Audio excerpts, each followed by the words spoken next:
నమస్తే, welcome to రితం Telugu special story. ధరణిపై ప్రభుత్వం నియమించిన కమిటీ కొన్ని కీలక సూచనలు చేసింది. సాఫ్ట్వేర్ మార్చినంత మాత్రాన సమస్యలు పరిష్కారం కావని, ధరణి అంశంలో ఏకంగా చట్టాలే మార్చాల్సి ఉంటుందని కమిటీ అభిప్రాయపడింది. సచివాలయంలో సిద్దిపేట, రంగారెడ్డి, నిజామాబాద్, వరంగల్, ఖమ్మం జిల్లాల కలెక్టర్లతో సమావేశమైన కమిటీ సభ్యులు భూ సమస్యల పరిష్కారంపై చర్చించారు. ఈ సమావేశంలో పోర్టులను నిర్వహిస్తున్న టెరాసిస్ కంపెనీ ప్రతినిధులు హాజరయ్యారు. 2 దఫాలుగా దాదాపు 10 గంటల పాటు సమావేశం నిర్వహించారు.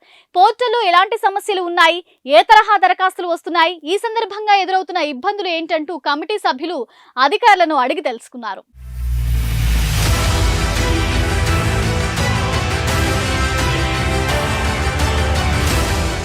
గత ప్రభుత్వం పాత ఆర్ఓఆర్ చట్టానికి 2020లో సవరణలు చేసి కొత్త చట్టంతో పాటు ధరణి పోర్టల్ తీసుకువచ్చింది.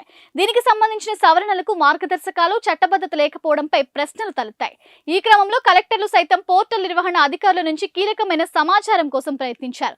ధరణి సాఫ్ట్వేర్ మాడ్యూల్స్ ఎలా పనిచేస్తాయి, దరఖాస్తు నుంచి పరిష్కారం వరకు సాఫ్ట్వేర్ ఎలా పనిచేస్తుంది, ఈ క్రమంలో ఎలాంటి ఇబ్బందులు తలెత్తుతున్నాయి తదితర అంశాలపై కంపెనీ ప్రతినిధుల నుంచి వివరాలను అడిగి తెలుసుకున్నారు.